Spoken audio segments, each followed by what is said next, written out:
everyone, my name is Nidhi Kumar and today we're going to be targeting some medical misconceptions about diabetes. So let's go!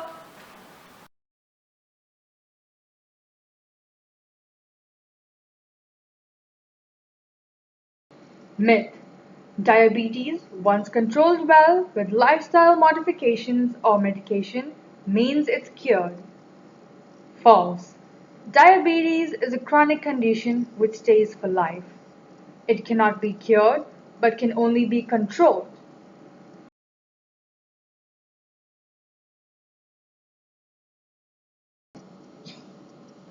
Irrespective of whether it is controlled with diet, exercise, and medications, it can come back with full vigor if you stop any of the above. Okay. So, remember the three-finger rule, DEM: diet, exercise, and medication.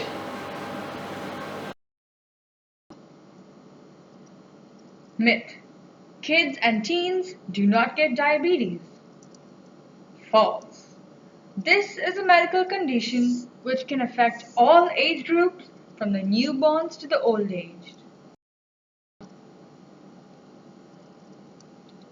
Myth: diabetes gets cured in kids and teens once they are into adulthood.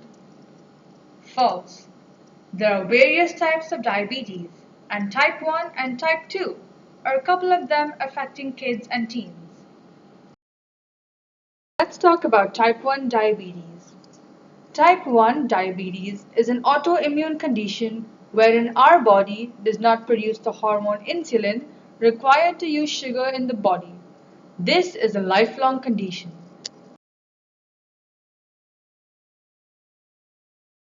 You all relate to this scenario?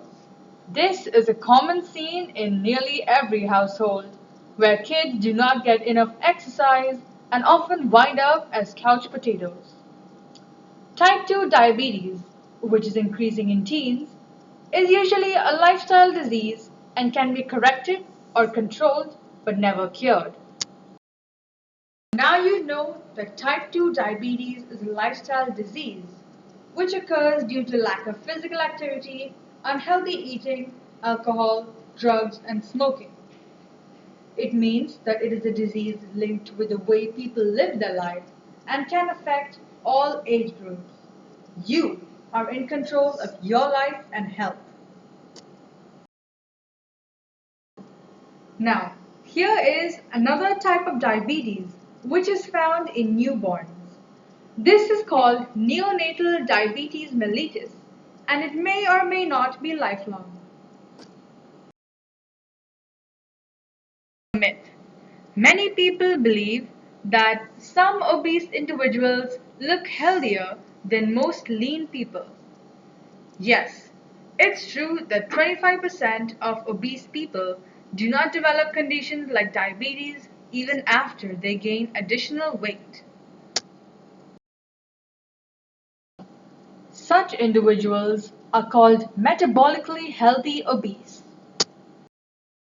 Research is still on about this type of obesity, but it is believed that genetics, specific food habits, physical lifestyle, emotional health, or even the good microorganisms that live in the gut, and some specific good hormones play a role. However, people who fall into this group may still not be totally healthy. Obesity still increases the risk of other conditions such as cancer, joint problems, and kidney disease. They might be metabolically healthy, but that does not necessarily mean they are healthy overall. The picture says it all. I suppose many of you would have heard of sumo wrestlers. Well, they consume around 7,000 calories and weigh around 175 to 180 kilograms, but do not suffer from heart attacks, strokes, or other complications of obesity. Isn't that strange?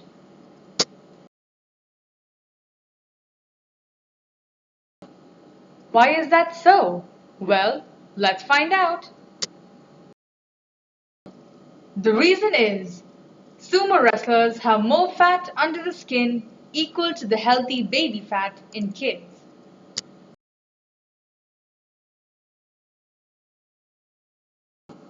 How do they continue to stay healthy? Well, regular 5 to 6 hours of intense exercise is the secret which prevents the buildup of the dangerous visceral fat, which is stored deep in and around important internal organs, which actually causes heart diseases, stroke, and diabetes. But as soon as the exercise stops, so does its benefits. The problem occurs when sumo wrestlers retire. They have to seriously cut calories or they become at a risk for heart attacks, stroke, and diabetes. That might explain why retired wrestlers reportedly die an estimated 10 years younger than the average Japanese citizen.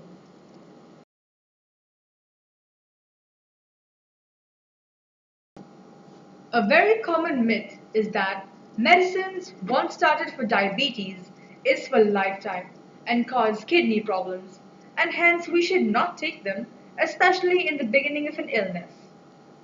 False. As you all know, diabetes is a chronic condition, which means it is a lifelong condition. Without treatment, it can lead to complications in the long term. Why do we treat diabetes then? Imagine a weighing balance. The complications of diabetes without medication is more than diabetes with medication. Most diabetes patients believe that insulin, once started, is the end of the world.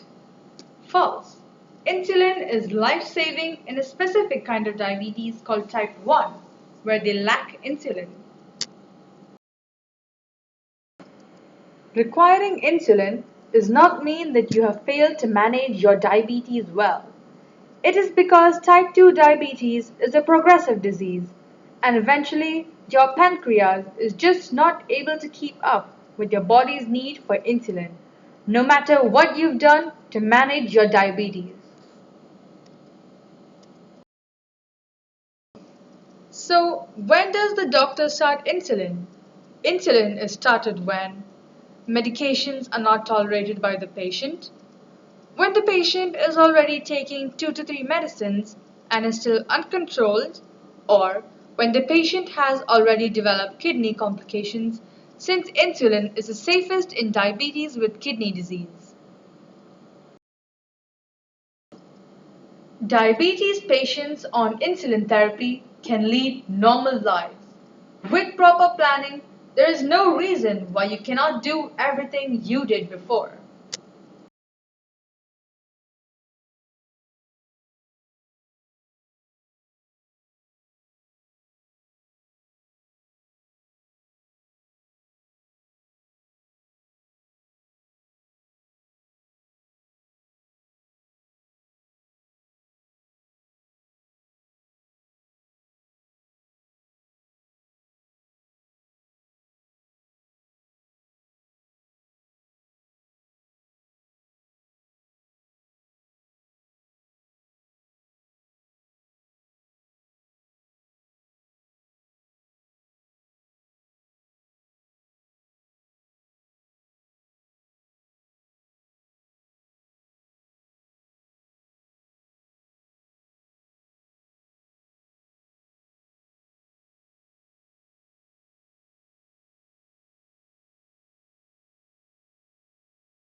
In conclusion, I can say that in spite of a fast and stressful life, the lifestyle needs to be healthy. Early diagnosis and treatment can make all the difference in the form of life and death. Stay healthy, stay active, and stay safe. Thanks for watching.